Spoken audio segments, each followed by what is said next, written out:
Meščanje in delavci. Mestno Šucver sem zaradi njenega nepostavnega in obče nevarnega početja razpustil. Njeno razoroženje je v teku. Meščani in delavci.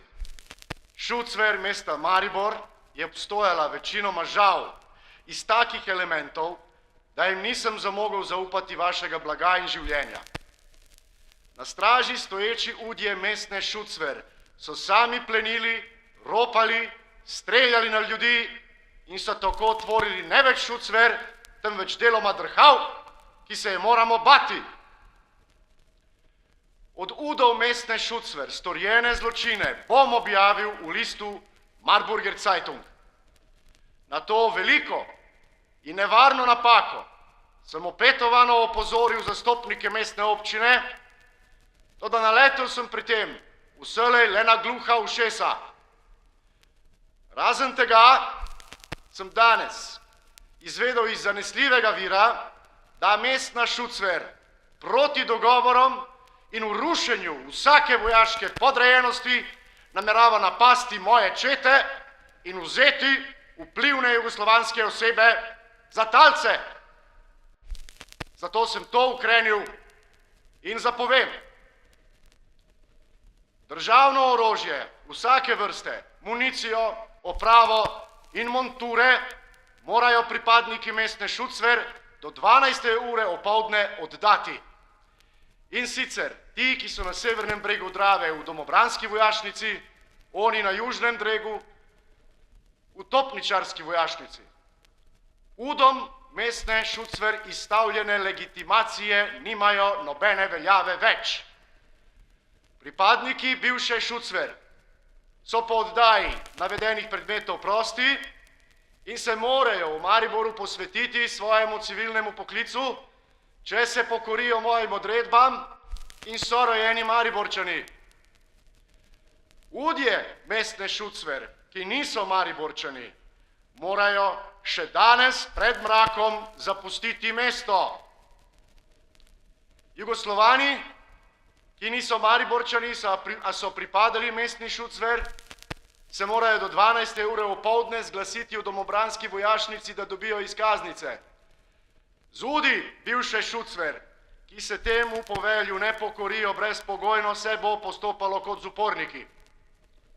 Vrhu tega morajo vsi prebivalci mesta Maribor državno orožje in municijo oddati na južnem bregu Drave, v topničarski vojašnici, na severnem bregu Drave v domobranski vojašnici. Od 12. ure opoldne bodo hodile živahno obhodne straže, patrole, ter od sumljivih zahtevale, da se izkažejo.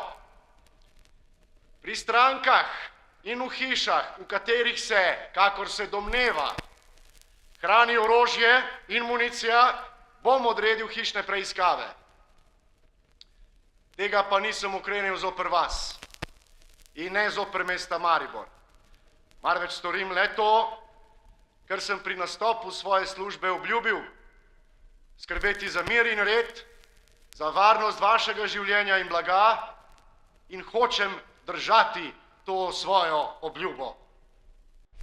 Politična uredba mesta Maribor se s tem ne dotakne na noben način. Mestni upravitelji ostanejo na svojem mestu.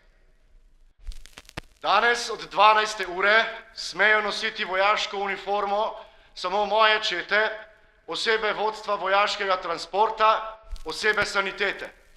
Osebe teh zadnjih dveh skupin morajo imeti izkaznice. Meščani in delavci, ne bojte se.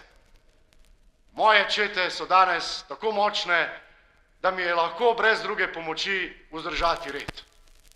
Pomoči bom skušal vaš položaj v zadnjih trenutkih sedanjega, težkega časa izboljšati.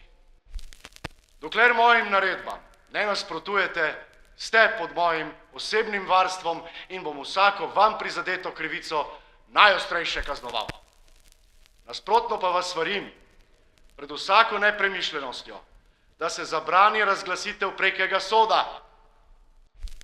Jaz in moji častniki smo odločni in močni dovolj z našimi vrlimi četami zadušiti vsak upor, če je potrebno, z najostrejšo silo.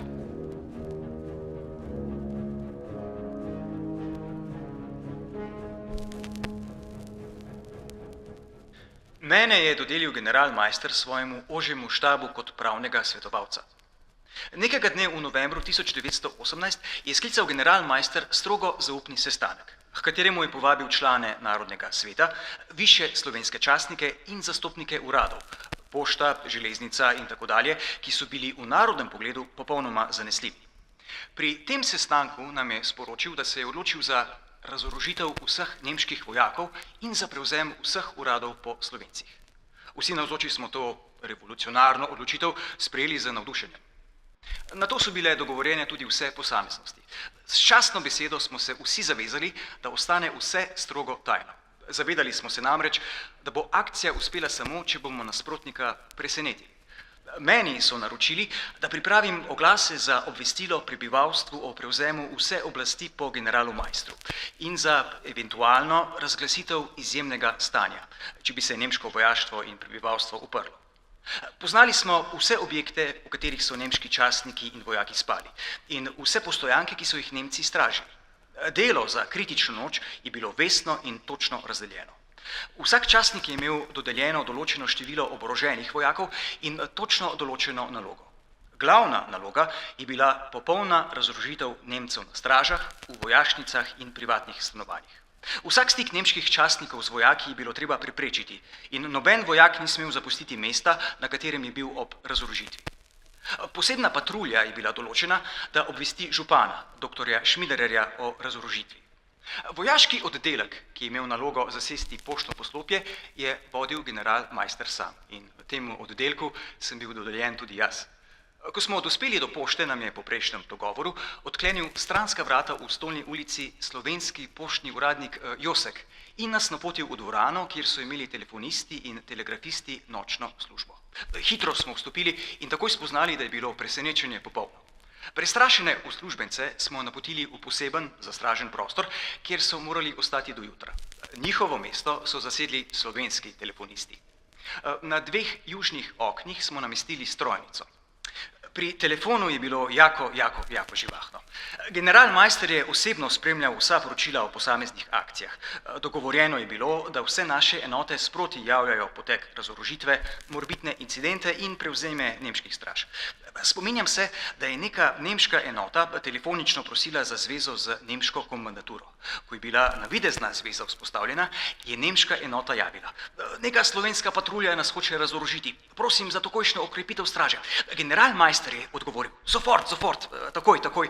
Nato pa se je zvezal z melsko vojašnico in odredil: na stražo, tja in tja, takoj še 10 mož v pomoč. In takoj namesto nemške straže dobila slovenska enota okrepitev.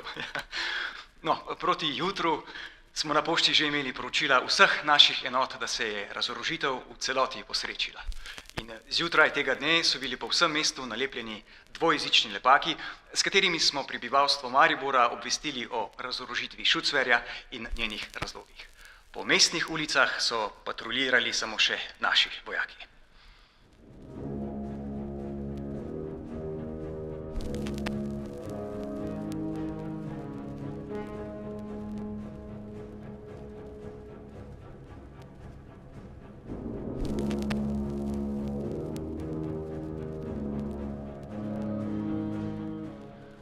Ob 21. uri 22. novembra nas je kakih 8 poveljnikov v polkovni pisarni Aleksandrove vojašnice čakalo, da pride generalmajster.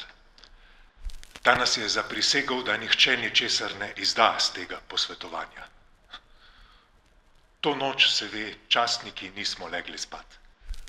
Podrobno sem razdelil posamezne naloge, o polnoči zbudil kuharje, da so skuhali kavo, nato smo zdramili moštvo, ki se je po zajtrku v največji tišini opremilo in ob točno določeni uri s poveljniki se razšlo po svojih nalogah.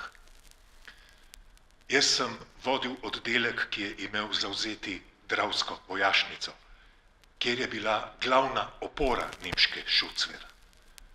Prav nam je prišlo, da je bil tam nastanjen majhen naš oddelek pod vojaškim poveljstvom hrvatskega stotnika Krumenakerja. Ta nam je dal nekatere informacije in se tudi sam udeležil razorožitve. Mi nismo mogli vedeti, ali Šucver res presenetimo. Zato smo postopali s potrebno previdnostjo, da ne prelijemo po nepotrebnem krvi, niti nasprotnikove, še manj pa naše. Za rezervo smo imeli pripravljene strojnice, no, ni bilo treba. Tiho smo odprli spodnja vrata v vojašnico, hitro jo mahnili preko dvorišča, po stopnicah od sobe do sobe. V veliki sobi, ko vstopimo z nasajenimi bajoneti, je ravno sedelo več mož pripravljenosti okoli dolge mize in kvartalo, drugi so ležali. Pozvali smo jih, da nam izroči orožje in da mirno ostanejo v sobi, dokler ne dobijo dovoljenja, da smejo oditi domov. Niso se upirali. Zavzetje Dravske vojašnice sem takoj telefonično javil generalu Maistru, ki se je nahajal v štabu na pošti. Vesel sem bil, ko mi je povedal, da je bila moja vest prva. Potem hitim v Rotovž, kjer je po naših informacijah bila nekje nastanjena častniška pripravljenost. Iztikali smo po vseh lokalih, toda ni jih bilo najti. V traktu pri Rotovški kavarni najdemo v sobi žensko, ki je pometana. Vprašamo jo, kje so častniki, toda izgovarjala se je, da ničesar ne ve. Ravno premišljam, kako jo prisilimo k izpovedi, kar opazi nekdo v kotu hodnika naslonjene puške.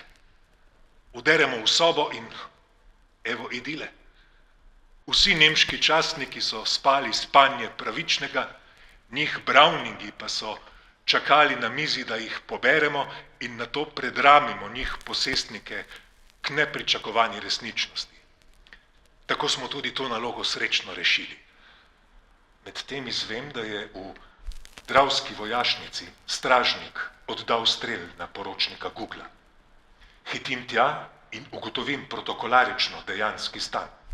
Pokličem oba stražnika in druge vojake, ki so bili priče, in začnem v prisotnosti dveh naših častnikov, eden je bil gospod Kosi, zasliševanje. Dognal sem, da je poročnik Gugl, ko je mislil, da smo odšli, odprl vrata in silil ven. Stražnik mu je to mirno zabranil. Gugl pa je postal vedno bolj razburjen in nasilen. Vojaku je prijemal za puško in odrival z roko bajonet v stran.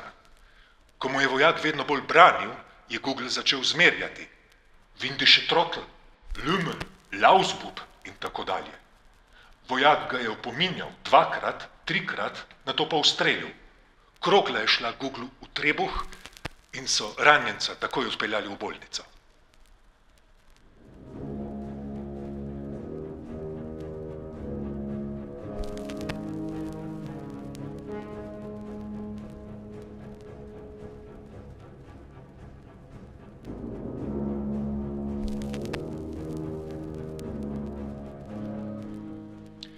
Imel sem od generala Maistra povelje, da razorožim stražo pri mestni hranilnici in se potem pri njem javim v telefonski centrali na glavni pošti, kjer mu svojim oddelkom ostanem na razpolago za izredne slučaje. Razorožitev hranilnične straže je potekala hitro in lahko. Na straži stoječi vojak se je tako prestrašil, ko smo ga pograbili, da ni dal glasu od sebe. Iznenadili smo potem tudi glavno stražo, ki se je prav tako brez besede vdala. Malo po mojem prihodu v telefonsko centralo je klical poveljnik jetnišnice okrožnega sodišča na pomoč, ker da Maistrovi vojaki, ki so v premoči od njega, zahtevajo, da se vda. General sam je v centrali sprejel ta klic in poslal mene v jetnišnico, našim na pomoč. Auf Befehl des Generalmeister aufmachen! Od znotraj je nekdo nemški zarenčal, da ne. Ravno ko smo hoteli vlomiti vrata, se pa je izkazalo, da so naši že notri. Ampak povsod pa ni šlo tako lahko. V tretjem odseku, kjer je četa nadporočnika Gračnerja razorožila nekaj straž na območju glavnega kolodvora, toliko, da ni prišlo do hujšega spopada. Straža pri moji prehranjevalni postaji in pri tovornem skladišču glavnega kolodvora je štela 24 mož.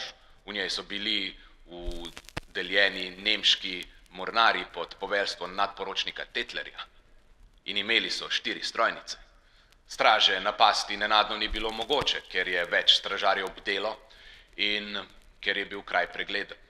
Povelje za razorožitev so dobili poročnik Zupančič, praporščak Vidic in narednik dijak Tomažič z močnim oddelkom pešcev, ki je imel tudi ročne granate. Stražnike pri moji prehranjevalni postaji so kar na tihem razorožili. Povabili so jih v kuhinjo na kavo in jim potem pobrali odložene puške. Nato se je naš oddelek splazil proti glavni straži. Toda zapazil jih je nemški vojak in brž alarmiral svoje strojničarje. V trenutku so nad glavami naših zapresketale strojnice in naši so seveda začeli takoj streljati nazaj. Feuer einhalten, je zavpil Vidic. In res, ogenj je na obeh straneh potihnil. Vidic je potem pozval nemško stražo, da preda orožje, česar pa seveda ni hotela storiti. Potem pa Vidic še glasneje. Erste Handgranate! Erste Handgranate. In že so naši začeli snemati ročne granate. To je na nemško stražo naredilo tak vtis, da je takoj izstopil pogajalec. In so se vdali.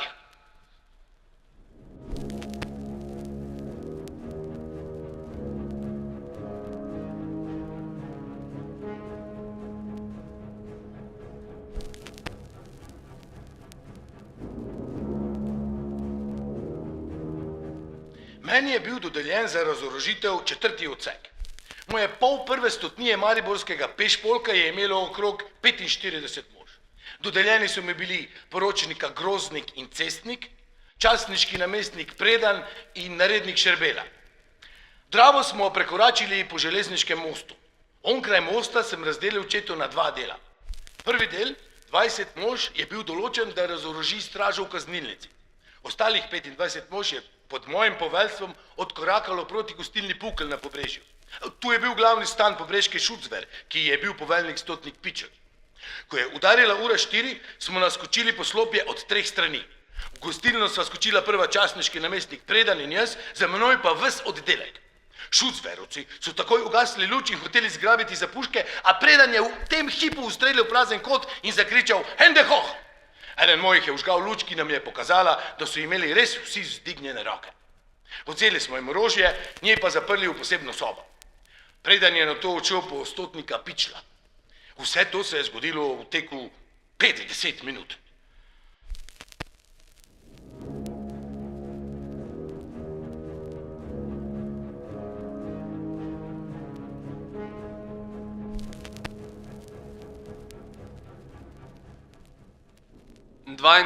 Novembra 1918 zvečer me je štab zaupno obvestil, da bo 23. novembra ob 4. uri zjutraj zelena garda razorožena.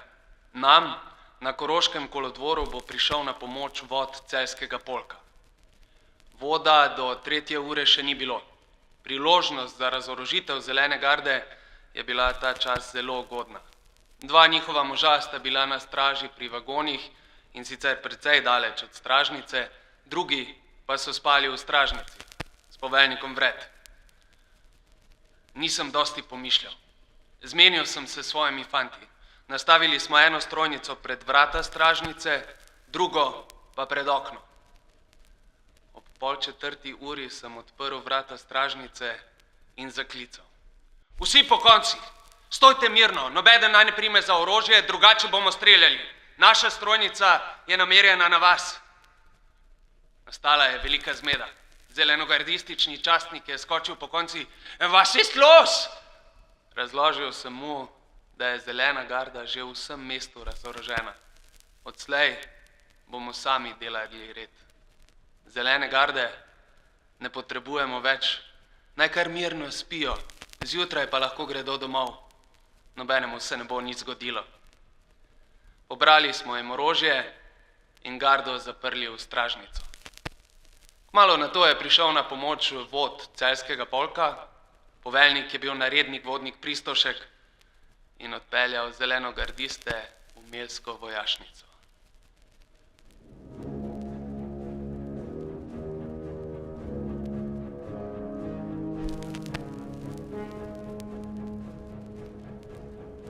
Vojaška patrulja, ki je javila županu dr. Šmidererju po noči, da je general Maister prevzel vso vojaško oblast v Mariboru, je javila, da je Šmiderer, ko je odklenil stanovanje v spalni srajci in slišal izjavo vojaške patrulje, rekel, da vzame izjavo lojalno v vednost in vprašal, was habe ich jetzt zu tun? Vodja patrulje mu je odgovoril, begeben Sie sich wieder ins Bett und schlafen Sie ruhig weiter. Ob 4. uri je pol srbske čete pod mojim poveljstvom zasedlo križišče sedanje Aleksandrove ceste na Trgu Svobode z namenom, da razoroži nemški straži v Šerbaumovem mlinu in pri Mariborski eskomptni banki in ostane potem na omenjenem križišču za rezervo. Ob 4:30 uri je pristopil k meni zadnji mariborski nemški župan, dr. Šmiderer. Pokazal je na srbsko četo in vprašal, Herr Oberleutnant, sind das serbische Soldaten? Na moje pritrdilo je malodušno vzdihnil, es ist alles verloren.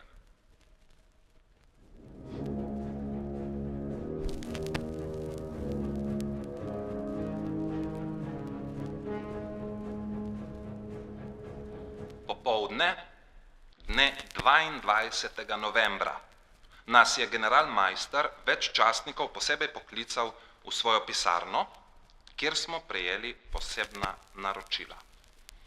Jaz in še nekaj častnikov smo dobili nalogo, da začnemo ob 4. uri nalepljati plakate po delu mesta severno od Drave in vzhodno od Gosposke ulice. Plakate je tiskala tiskarna svetega Cirila tisto noč in smo jih dobili ob 4. Čudili smo se, kako do podrobnosti in s koliko skrbnostjo je bil izdelan ves načrt. Vse niti so se stekale pri generalu Maistru samem, ki je osebno dajal vsa naročila. Bili smo prepričani, da mora stvar dobro končati. Tisti večer sem še bil s tovarišem Rauterjem v sedanji veliki kavarni, kjer je bilo takrat še vedno glavno zbirališče mariborskih Nemcev. Videlo se je, da prav nič ne slutijo, kaj se pripravlja za drugi dan. Čez noč je bilo cel čas vse naše vojaštvo alarmirano. Vedelo ni, zakaj gre. Spominjam se zlasti oddelka srbskih vojakov, ki je v polni opremi čakal na dvorišču Melske vojašnice in se veselil, češ, kmalu bomo pucali. Okrog 3:30 ure zjutraj sem odšel svojo patrolo k Cirilovi tiskarni. Vojaki so šli polno oboroženi, ker ni bilo izključeno, da naletimo pri našem delu na oborožene šucverovce. Imeli smo s seboj tudi veliko posodo, v kateri smo že prejšnji večer skuhali po vseh pravilih, ki jih je kdo vedel, močnati lep. V tiskarni smo dobili plakate v redu. Potem se je začelo delo. Bili smo vsi enaki mojstri in kmalu nam je šlo delo izpod rok, kakor kakemu poklicnemu plakaterju. Noč je bila zelo mrzla, ker nismo imeli čopiča, smo mazali lep s cunjo. In je bilo to najhuje, ker so roke takoj otrpnile od mraza in mokrote. Zato smo se v tem delu vrstili vsi in bili proti 5. uri gotovi. Ko smo nalepljali blizu glavnega kolodvora, smo čuli več strelov od kolodvorskih skladišč. Šli smo nekoliko v tisti smeri, da bi po potrebi pomagali, pa smo brž naleteli na nekaj naših vojakov, ki so povedali, da je že vse v redu. Šucverovci, da so se nekoliko upirali, da so pa že razoroženi. Med lepljenjem plakatov nisem trčil na noben nasprotni oddelek.